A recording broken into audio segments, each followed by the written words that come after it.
Job లేక ఇబ్బంది పడుతున్నారా? అయితే మెడికల్ కోడింగ్ మీకు మంచి ఆప్షన్. వెంటనే కాల్ చేసి కోర్సులో జాయిన్ అవ్వండి. 49 సమర్పించు అందమైన జీవితానికి స్వాగతం. నమస్తే కళ్యాణ్ గారు. నమస్తే జయ గారు. కళ్యాణ్ గారు, మనకు వస్తున్న మెయిల్లో నుంచి నేను ఒక మెయిల్ చూశానండి. శేఖర్ అతని పేరు, అమ్మాయి పేరు దేవి, వైఫ్ అండ్ హస్బెండ్. వీళ్ళిద్దరి మధ్య ఇష్యూ. ప్రస్తుత కాలంలో ఇలాంటి ఇష్యూస్ ఉంటున్నాయేమో, బహుశా ఉంటున్నాయని అనుకోవాలేమో. ఒకసారి మాట్లాడండి, మీరు మాట్లాడాల్సిందే ఇది.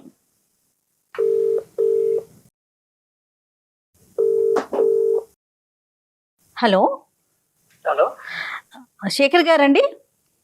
అవును మేడం.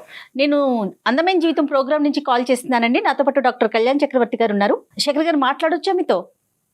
మాట్లాడండి మేడం. రైట్, మీ మెయిల్ నేను చూశాను. ఒకసారి కళ్యాణ్ గారికి చెప్పండి అండి. శేఖర్ గారు సార్. నమస్తే, డాక్టర్ కళ్యాణ్ చక్రవర్తి అండి. నమస్తే సార్. ఏంటి సార్, ఏమైంది శేఖర్ గారు? ఏం లేదు సార్, నేను మా ఫ్రెండ్ ఇద్దరు చాలా ఫ్యామిలీ ఫ్రెండ్స్ గా ఉంటాం సార్. రైట్. చాలా క్లోజ్ గా ఉండేవాళ్ళం. మ్యారేజ్ కాకముందు నుంచి ఫ్రెండ్స్ బాగా. అయితే మ్యారేజ్ అయిన తర్వాత కూడా ఫ్రెండ్స్ గా ఉంటున్నాం సార్. చాలా క్లోజ్ ఫ్రెండ్స్ గా ఉండేవాళ్ళు. వాళ్ళ ఇంటికి నేను వెళ్తుంటా, వాళ్ళు మా ఇంటికి వస్తుంటాడు. చాలా సరదాగా ఉండేవాళ్ళం సార్. కాకపోతే విషయం ఏంటంటే, నేను చూడడానికి ఒక దృశ్యం చూశాను సార్. మీ పెళ్ళి ఎంతకాలం అయిందండి? నాకు పెళ్ళయి కనీసం ఒక 7 years అయింది సార్. పిల్లలు ఎంతమంది అండి? ఒక పాప, ఒక బాబు సార్. మీరు వర్కింగ్, ఆవిడ హౌస్ వైఫా? అవును సార్, ఆమె ఇంట్లోనే ఉంటుంది సార్. హౌస్ వైఫ్ అండి ఆమె. మీ ఫ్రెండ్ వర్కింగ్ అండి? అతను కూడా జాబ్ చేస్తూ ఉంటుంటాడు సార్, జాబ్. అయితే అతను మా ఇంటికి వస్తుంటాడు, నేను వాళ్ళ ఇంటికి వెళ్తుంటాను. చాలా ఫ్యామిలీ ఫ్రెండ్స్ క్లోజ్ గా ఉంటాను సార్. కాకపోతే ఈ మధ్య కాలంలో ఏంటంటే, ఒక రోజు నేను అనుకోకుండా బయటికి వెళ్దామని అనుకున్నాను సార్. ఒక చిన్న కారణం వల్ల ఆ రోజు నాకు ఒంట్లో బాగలేక ఇంటికి వచ్చాను సార్. ఇంటికి ఆఫ్టర్నూన్ ఇంటికి వచ్చేకల్లా కనీసం వాళ్ళు, అంటే నాకేమనిపించిందంటే, ఎందుకు ఇలా హెల్త్ బాగా సరిగా ఇష్యూగా ఉంది కదా, ఈ రోజు నేను ఇంక వెళ్ళలేను, డ్యూటీకి వెళ్ళలేను, ఇంటికి వెళ్దామని వచ్చేకల్లా వాళ్ళిద్దరూ ఒక గదిలో, అది ఒక రకమైన అసభ్యమైన మాటలు ఏంటంటే, నాకు ఎవరో అనిపించింది సార్. దగ్గరికి డోర్ తీసుకొని చూసేకల్లా మా ఫ్రెండ్, మా ఆవిడ ఇద్దరు ఉన్నారు సార్. వెనక నుంచి వచ్చి చూసి ఆ కళ్ళారా దృశ్యాన్ని చూశాను సార్. నేను గుండె పగిలినట్టు అనిపించింది సార్ నాకు ఆ రోజు. ఎంతో ఆ రోజు నుంచి ఈ రోజు వరకు కూడా నేను చాలా బాధతో ఉన్నాను సార్. నిజంగా నైట్ నిద్ర పట్టక చాలా ఘోరంగా, అసలు ఆ పెయిన్ తలుచుకుంటేనే అది ఒక రకమైన బాధ వస్తుంది సార్. అది అసలు ఈ సబ్జెక్ట్ మీద ప్రశ్నలు అడగటం కూడా ఇదిగా అనిపిస్తుంది శేఖర్ గారు. సారీ, కానీ ఒక పరిష్కారం గురించి మమ్మల్ని అడిగారు కాబట్టి చెప్పటం అనేది మా బాధ్యత, కాబట్టి అడగవలసిన అవసరం ఉంది. ఈ 7 yearsలో మీరు చెప్పినటువంటి సంఘటనలు కాకపోయినా కూడా అటువంటి పరిస్థితులకి తగ్గట్టుగా మీ భార్య గారు ఎప్పుడన్నా వ్యవహరించారా? అటువంటి అనుమానం మీకు ఎప్పుడన్నా కలిగిందా? అసలు ఇంతవరకు ఎప్పుడు కూడా రాలేదు సార్ ఆ అనుమానం. ఇంతవరకు అసలు ఎప్పుడు కూడా మాకు అసలు తగలలేదు సార్. కాకపోతే నేనేంటంటే, ఆ రోజు ఎందుకు నేను అంటే నా హెల్త్ ప్రాబ్లం వల్ల బయటికి వెళ్దామని అనుకోని కూడా డ్యూటీకి వెళ్దామని ఆ రోజు హెల్త్ పరంగా వెళ్ళాక ఎందుకు వచ్చాను సార్. ఆ రోజు ఈ దృశ్యం బయటపడింది సార్. ఇది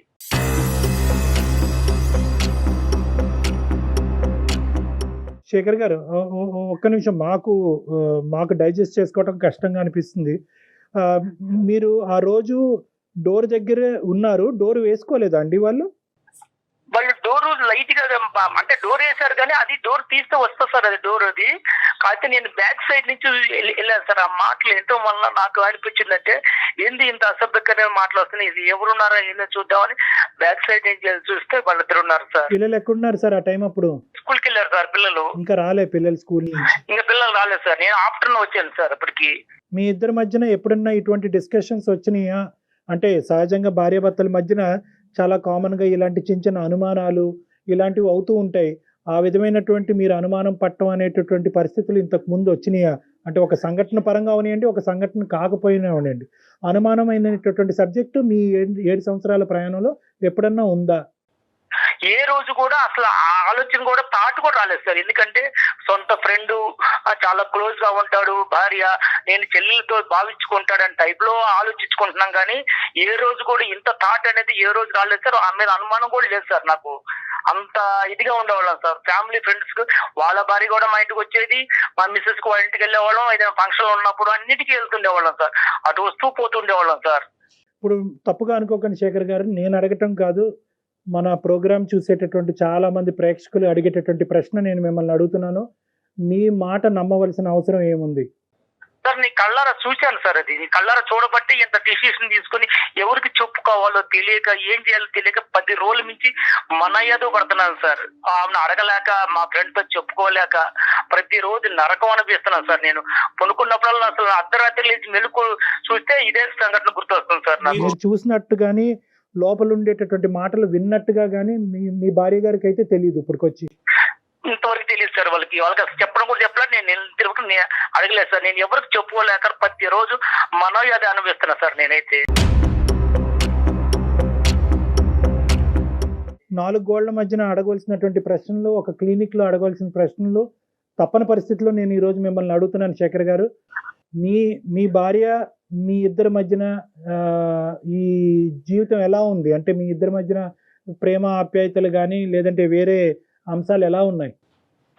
సార్ అన్యోన్యంగా ఉండేవాళ్ళం సార్. ఇద్దరు కూడా చాలా అన్యోన్యంగా. ఎట్లంటే ఆమె ప్రతిరోజు నాకు అన్ని రకాలుగా సహకరిస్తుంది. నేను కూడా ఆమె అడిగిన దానికి ప్రతి ఒక్క దానికి నేను కూడా సహకరిస్తాను. అన్ని విషయాల్లో, పిల్లల విషయంలో కానీ ఆమె విషయంలో కానీ ఏ రోజు కూడా ఏ చిన్న తేడా కూడా ఉండదు సార్. మీ ఫ్రెండ్ యొక్క క్యారెక్టర్ ఏంటి సార్? సారీ మళ్ళీ అడుగుతున్నాను.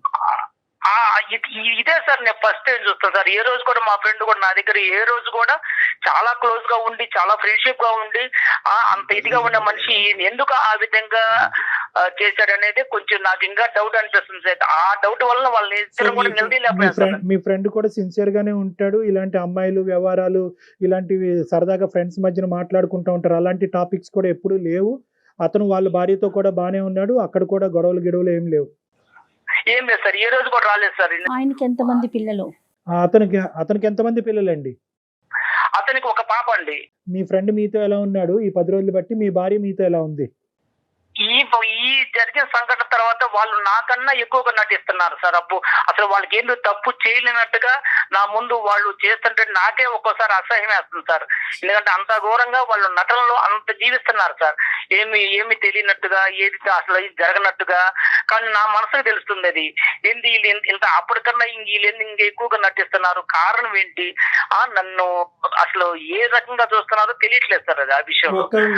శేఖర్, ఒక్క విషయం, ఈ కాన్వర్జేషన్, ఈ ఫోన్ కాల్ ఇలా కంటిన్యూ చేద్దామా లేదంటే పర్సనల్ గా క్లినిక్ లో కలుస్తారా? మీకేం అభ్యంతరం లేదా ఇలా మాట్లాడటం?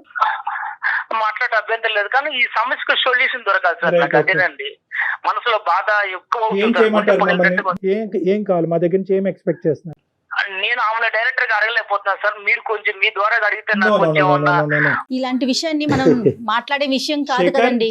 శేఖర్, ఇక్కడ కొద్దిగా సెన్సిటివిటీస్ అనేటటువంటి అంశాలు ఉంటాయి. స్త్రీ గౌరవం అనేటటువంటి అంశం ఉంటుంది. సో ఇక్కడ ఆధారం లేకుండా మాట్లాడటం, ఒక పబ్లిక్ ప్లాట్ఫామ్ మీద ఇంత సెన్సిటివ్ ఇష్యూ మాట్లాడటం అనేది కరెక్ట్ కాదు. అందు గురించి మీకు ఆప్షన్ కూడా ఇచ్చాను. మీరు క్లినిక్ లోకి వచ్చి ప్రైవేట్ గా మాట్లాడతారని అడిగాను. కానీ మీరేమంటున్నారంటే ఇక్కడే నాకు ఆ సొల్యూషన్ కావాలి అని అంటున్నారు. కాబట్టి ఇక్కడ మేము మాట్లాడేదానికంటే మీరు మీ భార్య గారిని, ఎందుకంటే మీకు ఆ హక్కు ఉంది, మీకు అడిగేటటువంటి అధికారం ఉంది, మీ ఇద్దరి మధ్యన ఆ స్వేచ్ఛ ఉంది, కాబట్టి మీరు అడగండి. ఆవిడ రెస్పాన్స్ ఏంటి అన్నది వింటాం. ప్రధానంగా ఈరోజు మీరిద్దరూ మాట్లాడుకోవాల్సినటువంటి అంశం, ఒకప్పుడు ఇష్యూ చేయి దాటి ఇంకో లెవెల్కి వెళ్తున్నట్టుగా అయితే కనుక ఖచ్చితంగా ఆ కాన్వర్జేషన్ అక్కడ ఆపి మీరు క్లినిక్ వచ్చి కలవాల్సిన అవసరం ఉంటుంది. ఓకేనా? ఈ కండిషన్స్ మీద అయితేనే మనం కంటిన్యూ చేద్దాం, లేదంటే కట్ చేద్దాం. మాట్లాడదాం. సరే, ఓకే సార్, మాట్లాడతాం sir. Right, okay, call connect చేయండి.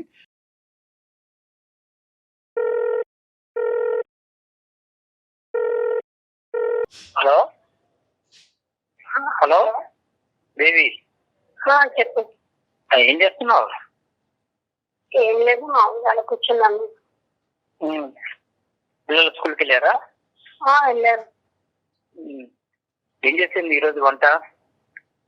ఏముంది, వంకాయ కర్రీ వండాను, సగం పెట్టాను.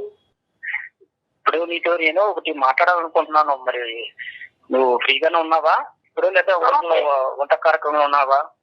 లేదు, వంట అయిపోయింది. చెప్పు. ఏం లేదు, నాకు కొంచెం మనసు బాధ అనిపిస్తుంది ఒక విషయంలో. దేనికోసం? దేనికోసం అంటే అది ఎలా చెప్పాలో నాకే తెలియట్లేదు. అది చెప్పడానికి కూడా నాకు అసలు మైండ్ సహకరించట్లేదు. నువ్వు చెప్తేనే కదా నాకు తెలిసేది, నాకెలా తెలుస్తుంది? నీకెలా తెలుస్తుంది అంటే అసలు ఈ మధ్య నీ దృష్టిలో ఏం నీ జరగలేనట్టుగానే నాకు చెప్తున్నారు. ఎందుకని నువ్వు మీరు దేని గురించి మాట్లాడతారో నాకు అసలు అర్థం కావట్లేదు. దేని గురించి మాట్లాడింది ఇది నాకు అర్థం కావట్లేదు. నువ్వు మాట్లాడేది కొంచెం అర్థం చేసుకోవడానికి ట్రై చెయ్యి. నాకంటూ ఇప్పుడు నీకంటూ ఏం తెలియదు అసలు. నువ్వు చెప్తేనే కదా నాకు తెలిసేది, నాకెలా తెలుస్తుంది? నీకెలా తెలుసుదా? అసలు కొంచెం మైండ్ తో మాట్లాడుతున్నావు, మైండ్ లేకుండా మాట్లాడుతున్నావు నువ్వు. అరే నువ్వేం మాట్లాడినా ఫస్ట్ అది ఆ క్వశ్చన్ నేనయ్యాలి, నువ్వు కాదు. నేను చెప్పాలా? నా నోటితో చెప్పించాలనుకుంటున్నారా మీరు?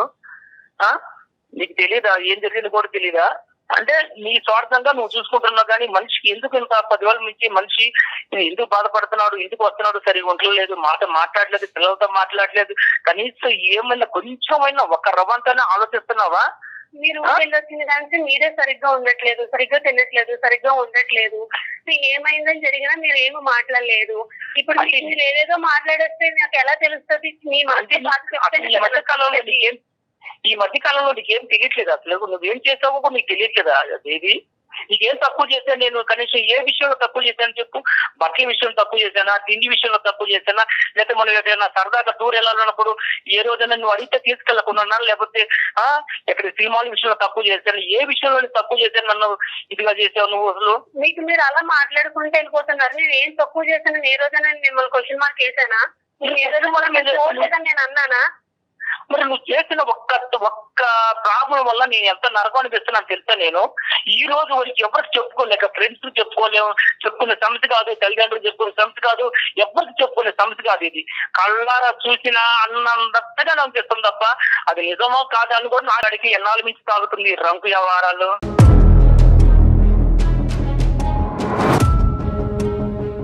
ఏం మాట్లాడుతున్నావు అసలు? ఏం మాట్లాడుతున్నావా? మైండ్ ఉంటే మాట్లాడుతున్నావా? అంటే నీకు తెలియదా సీనిగాడికి నీకు ఎన్నాళ్ళ నుంచి సాగుతుందో తెలీదా? అర్థం అవుతుందా? ఏదేదో మనసులో ఏదో పెట్టుకొని ఏదో మాట్లాడుతున్నారు. అందమైన జీవితంలో కళ్యాణ్ చక్రవర్తి గారు సైకాలజిస్ట్ గారు ఉన్నారు. కావాలంటే నువ్వు ఎంతకాలం నుంచి తాగుతుందో ఈ రంకు ఆయనే తేలుస్తారు. అది ఆల్రెడీ తెలుసు. శేఖర్, మీరు కాదు నాన్న, ఇప్పుడు ఓకే నువ్వు మాకు ఫోన్ చేసావు, ఓకేనా, నీకు ఒక ఇబ్బంది ఉందని ఫోన్ చేసావు, డాక్టర్ గారు ఉన్నారు, డాక్టర్ గారు వింటున్నారు, డాక్టర్ గారు తేలుస్తారు అని చెప్పి ఆ అమ్మాయి థ్రెట్ చేయవలసినటువంటి అవసరం లేదు. ఆ అమ్మాయితో మాట్లాడేటప్పుడు మమ్మల్ని పావుగా వాడుకోవద్దు, ఇది చాలా సున్నితమైనటువంటి అంశము, చాలా జాగ్రత్తగా డీల్ చేయవలసినటువంటి అంశము. ఇక్కడ డాక్టర్ గారు ఉన్నారు, అతను వింటున్నాను కాబట్టి నీ యొక్క కథంతా నేను బజారు కీడుస్తాను అనేటటువంటిది కాదు. ఇది భార్యాభర్తలకు సంబంధించినటువంటి ఒక సున్నితమైనటువంటి అంశం. మీరు సున్నితంగా ఆ అమ్మాయిని అడగండి. మీరు ఇంతకాలం ఎలాగైతే ప్రేమతో ఆ అమ్మాయిని చూసుకున్నారో అదే ప్రేమతో ఈ అంశాన్ని అడగండి. తన నుంచి నిజాన్ని రాబట్టుకునేటటువంటి ప్రయత్నం చేయండి. అమ్మ ఎవరు దేవి? అమ్మ సారీ అమ్మ, ఇది ఏంటంటే అతను కాల్ కనెక్ట్ చేసినప్పుడే మేము ఉన్నాము అనేటటువంటి అంశం ఒక భర్తగా నీకు చెప్పవలసినటువంటి అవసరం ఉంది, కానీ అతను అది చెప్పలేదు. బహుశా అతను కూడా చాలా సందిగ్ధ పరిస్థితిలో చాలా భావోద్రేకంతో ఉన్నాడు కాబట్టి అది చెప్పలేదు. కానీ ఈరోజు మా పాత్ర అనేటటువంటిది కేవలం అతను ఈ అంశం చెప్పి మాకు ఫోన్ చేశాడమ్మా, డాక్టర్ గారు నేను ఇలాంటి చూడకూడనటువంటి ఒక భయానకమైనటువంటి ఇష్యూ నేను చూశాను నా భార్యకి వేరే వ్యక్తికి మధ్యన. అయితే అది నేను డైరెక్ట్గా ఈ 7 సంవత్సరాలు బట్టి మా ఇద్దరి మధ్యన అటువంటిది ఏది లేకపోవటం వల్ల డైరెక్ట్గా నేను అడగలేకపోతున్నాను, మీరు అడుగుతారా అండి అని అడిగాడు.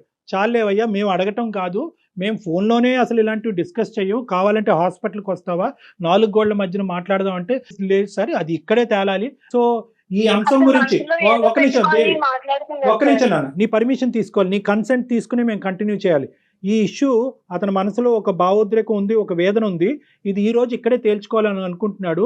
ఈ ప్లాట్ఫామ్ మీద, అందమైన జీవితం అనేటటువంటి ఈ ప్లాట్ఫామ్ మీద నేను డాక్టర్ కళ్యాణ్ చక్రవర్తి, మన సీనియర్ యాంకర్ జయ గారు, మేమిద్దరం ఈ కేసు డీల్ చేయటం అనేది నీకు ఇష్టమేనా, లేదా క్లినిక్ వచ్చి 4 గోళ్ల మధ్యన మాట్లాడాలని అనుకుంటున్నావా? ఫస్ట్ ఏం చెప్తున్నారు అన్నది నాకు క్లారిటీ లేదు సార్. నా మీద బురద చెల్లుకునే ప్రయత్నం చేస్తున్నాను సార్. అదే నాన్న, నీకు ఓకే అంటే కనుక ఫర్దర్గా వెళ్దాం. సో బేసికలీ ఏంటంటే ఒక 10 రోజుల క్రితం నీ భర్త గారు నిన్ను వేరే వ్యక్తితో చూశాడంట, సో అది అతను చాలా మనస్తాపం చెందాడు. ఏం చూశాడు, ఎలా చూశాడు ఇవన్నీ వద్దమ్మా, ఇవన్నీ మనం మాట్లాడుకోవద్దు. కానీ అతను చూశాడంట. సో దాని గురించి మీ అభిప్రాయం? సరే చూసేటప్పుడు అప్పుడే అడగాలి కదా సార్. ఆయన మనసులో ఏదో పెట్టుకొని నా మీద బురద జల్లే ప్రయత్నం చేస్తున్నాడు సార్. మనసులో ఏదో పెట్టుకున్నాడు. ఏం జరిగింది నీకు తెలియదు, నువ్వు ఏం చేస్తావు తెలియదా నీకు? ఏం జరిగింది? ఆ రోజు నేను పట్టుకుంటే నీ పొరుగు పోయి తెలుసా? ఆ రోజు నేను పట్టుకుంటే నీ పొరుగు పోయి తెలుసా?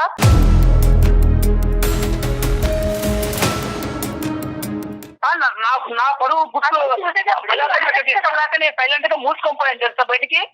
కళ్ళ చూసి కూడా మూసుకొని పోయాను ఆ రోజు.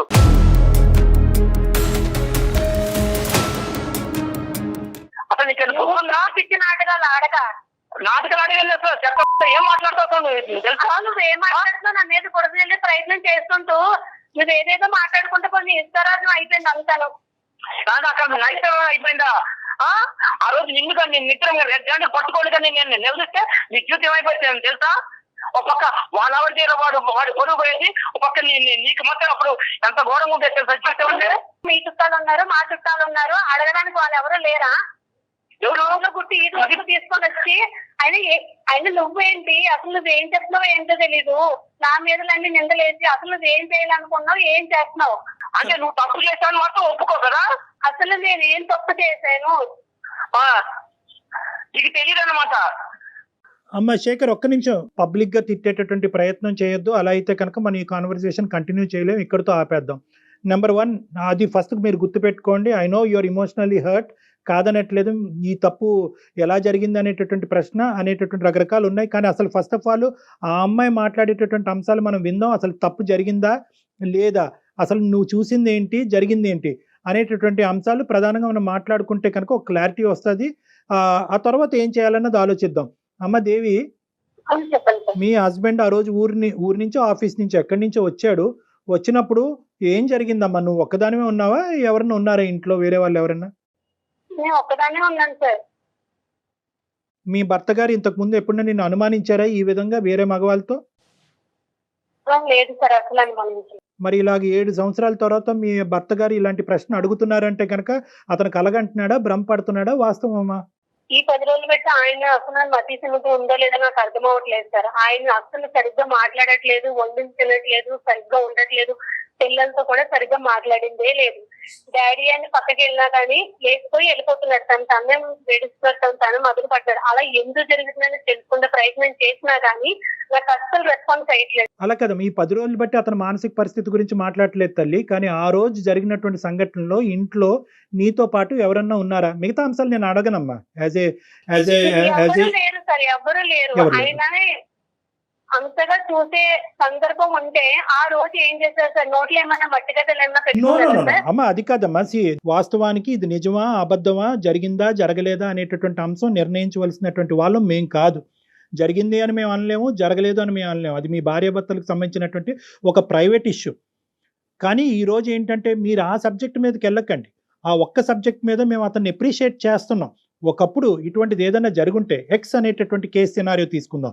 మీ ఇద్దరు దాంట్లో జరిగిందో లేదో అనేటటువంటిది మనం మాట్లాడద్దు. ఒక ఎక్స్ అనేటటువంటి బయట కేసు సినారియోలో భర్త ఇలాంటి బట్టబయలు చేయలేదు, దాచిపెట్టుకున్నాడు అంటే కనుక భార్య, కుటుంబం, పిల్లల యొక్క పరువు కాపాడటం గురించే అతను చేశాడు అని వర్ణించవచ్చు. మీరు అది రెట్రోస్పెక్టివ్ ఈ రోజు ఇంకో విధంగా అడుగుతున్నారు, నన్ను రెడ్ హ్యాండెడ్ గా పట్టుకుంటే ఏమై ఉండేది? అంతలా చేసిన వాడు ఏంటి ఈ రోజు ఇలా చేయలేదు కదా సార్. ఏ తప్పు చేయకంటేనే ఇంత నిందలేసి ఆయన మనసులో ఏదో పెట్టుకొని ఏదేదో మాట్లాడతారు. అసలు ఏం చేయాలనుకున్నాడు కూడా నాకు అర్థం కావట్లేదు. సో నీ ఉద్దేశంలో ఏంటంటే అతని మానసిక పరిస్థితి బాలేక ఏవో కనిపించుకున్నవి అతను కళ్ళకు కనిపించినవి అతను భ్రమ పడుతున్నాడు అని ఊహించుకుంటున్నాడు. వాస్తవానికి అక్కడ ఏమీ జరగలేదు అనేది నీ వాదన దేవి? అంతే సార్, అదే కరెక్ట్.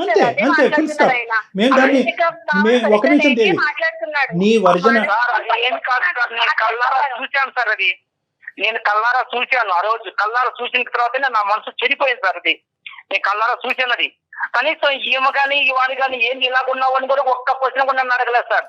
వాళ్ళ ఆనందాలు, సంతోషాలు వేరువేరుగా ఉన్నాయి. సరిగ్గా ఉండక, సరిగ్గా తినక, మానసిక భావం సరిగ్గా బాగోక అప్పటికి నేను అడుగుతున్నాను. నీకు ఏ తప్పు కనిపించినా నాకు అర్థం కావట్లేదు. నాకు మానస్థితి బాగానే ఉన్నది. నేను మానస్థితి బాగున్నబట్టే ప్రతిరోజు డ్యూటీకి వెళ్ళగలుగుతున్నా. అర్థమైందా? మానస్థితి బాగాలేకపోతే డ్యూటీ ఆపేసి ఇంట్లో ఉండేవాడిని. అర్థమైందా? నువ్వు చేసిన దానికి సమర్థించుకోవడానికి చూడబాకు నువ్వు. అదే నువ్వు చెప్తుంటే నువ్వు వింటూ ఉంటే నువ్వు ఏది మాట్లాడినా అది కరెక్టే, అలా మేము ఒప్పుకోవాలి.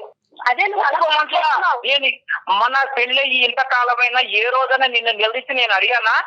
అంత ముందు ఎప్పుడైనా నీ ప్రశ్న శేఖర్, అడగలేదు కదా. నేను ఎప్పుడైనా నిన్ను నిలదీశానా, నేను ఎప్పుడైనా నీ మీద ఇలా అనుమానం పడ్డానా అనేటటువంటి మాట ఎంత కరెక్టో, దేవి కూడా అటువంటి విధంగా ప్రవర్తించకపోవటం అనేటటువంటిది 7 సంవత్సరాలు బట్టి మీ కళ్ళ ద్వారా మీరు కూడా చూశారు.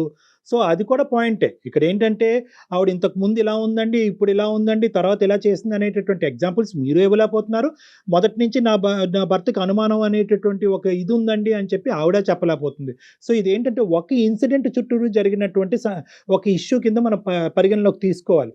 సో మీరిద్దరూ మేడ్ ఫర్ ఈచ్ అదర్. మీరిద్దరూ ఇప్పుడు వరకు మీ ప్రయాణం చాలా సాఫీగా జరిగింది, ఎటువంటి ఇబ్బందులు లేకుండా జరిగింది. ఇప్పుడు ఉండేటటువంటి ఈ పరిస్థితిలో మీరేదో చూడరానటువంటిది మీరు చూశారని అంటున్నారు. ఆవిడేమొచ్చి మీ మానసిక పరిస్థితి బాలేక మీకు అది కనిపించింది, కానీ నా క్యారెక్టర్ అసాసినేషన్ చేసే హక్కు నీకు లేదు అని అంటుంది. సో ఇది చాలా సెన్సిటివ్ ఇష్యూ. ఎప్పుడు ప్రవర్తించినారు, వింతగా ప్రవర్తిస్తున్నారు. అది ఎందుకు వలన జరుగుతుంది అన్నది నాకైతే తెలియట్లేదు. ఏం తెలియట్లేదు. నేను కేవలము పిల్లల దృష్టిలో పెట్టుకొని వాళ్ళు శేఖర్, మీరు ఎంత వేదనలో ఉన్నారు, ఎంత బాధలో ఉన్నారు అన్నది మాకు అర్థం అవుతుంది. అదే విధంగా ఈ ప్లాట్ఫామ్ మీద నీ భార్య గారి యొక్క క్యారెక్టర్ గురించి మాట్లాడి ఒక కన్క్లూజన్కి వచ్చి ఒక కన్ఫర్మేషన్ ఇచ్చేటటువంటి వేదిక ఇది కాదు. ఎందుకంటే నేను చూసింది అబద్ధం అండి, నా భార్య పరువు నేను ఇలా పబ్లిక్గా వచ్చి తీసుకుంటానా అనేటటువంటి అంశాల గురించి ఈ వేదిక అది మాట్లాడదు. అట్ ద సేమ్ టైం ఆవిడ క్యారెక్టర్ని అసాసినేషన్ చేసేటటువంటి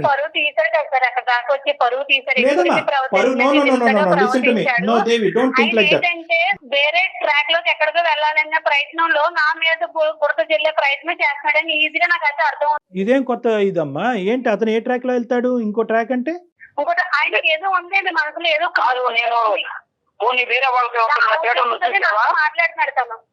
కాదు, నేను వేరే వాళ్ళతో ఎవరితో థియేటర్లో చూసావా? పోనీ నా గురించి ప్లాట్ ఎప్పుడైనా విన్నావా? ఒకసారి క్లినిక్ వచ్చి మాట్లాడినట్టు బాగుంటుందేమో కళ్యాణ్. శేఖర్, ఇక్కడతో ఆపుదాం ఒక్క నిమిషం. అమ్మ దేవి ఏమండి శేఖర్ గారు, మనం ఇక్కడతో ఆపవలసినటువంటి అవసరం ఉంది. ఎందుకంటే ఇది ఒక పబ్లిక్ ప్లాట్ఫామ్. ఇక్కడ ఇంత సున్నితమైనటువంటి అంశాలు సహజ సిద్ధంగా మేము డిస్కస్ చేయము. కానీ టాపిక్ కాస్త మొదలైన తర్వాత ఎక్కడో చోట దీన్ని ఒక కంక్లూడ్ చేస్తే కనుక అట్లీస్ట్ మీరు ఈ రోజు ఇంటికి వెళ్ళిన తర్వాత మీ ఇద్దరు గొడవ పడకుండా ఉంటారు, మీ ఇద్దరు యొక్క సేఫ్టీ మేము కాపాడినటువంటి వాళ్ళం అవుతాం అనే ఉద్దేశంతోనే ఈ సబ్జెక్ట్ కొంతవరకు ప్రొలాంగ్ చేయడం జరిగింది. ఇక్కడ 2 అంశాలు నేను పరిగణలోకి చెప్పాలి అని అనుకుంటున్నాము. దేవి గారు, ఇక్కడ మీ క్యారెక్టర్ ఎవరు అసాసినేట్ చేయలేదు, ఎవరు కూడా మిమ్మల్ని వేలెత్తి చూపెట్టలేదు, మీరు తప్పు చేసినట్టుగా ఎవ్వరూ మాట్లాడలేదు. మీ భర్త గారు ఒకటి చూశారు అన్నారు, అది మిమ్మల్ని ప్రశ్నించారు, మీరు అది ఖండించారు, ఇది కరెక్ట్ కాదన్నారు, సబ్జెక్ట్ అక్కడ అయిపోయింది అంతే. You are the same person as you are. So దాని గురించి మీరు భయభ్రాంతులు చెందవలసినటువంటి అవసరం లేదు. ఇక్కడ 2 అంశాలు అయి ఉండొచ్చు.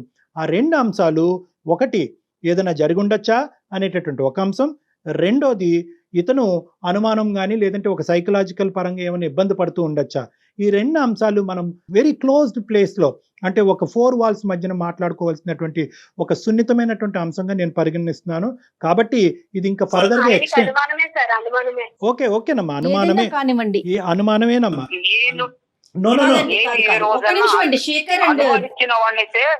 ఫ్రెండ్ ఎందుకు ఇంటికి రానిస్తాను, నాతో ఉన్న క్లోజ్ ఉన్న ఫ్రెండ్ ని కూడా ఇంటికి రానిస్తారంటే మీరు 100 చెప్తే ఆ అమ్మాయి 200 చెప్తుంది. Okay, this thing will prolong for ever and ever. So నా ఉద్దేశం ఏంటంటే ఆపండి, ఇక్కడి వరకు ఆపండి. మీరు వచ్చి నన్ను పర్సనల్గా కలవండి, మనం క్లినిక్లో కూర్చుందాం, మాట్లాడుకుందాం. ఈ సబ్జెక్ట్ని ఇక్కడితో ఆపండి.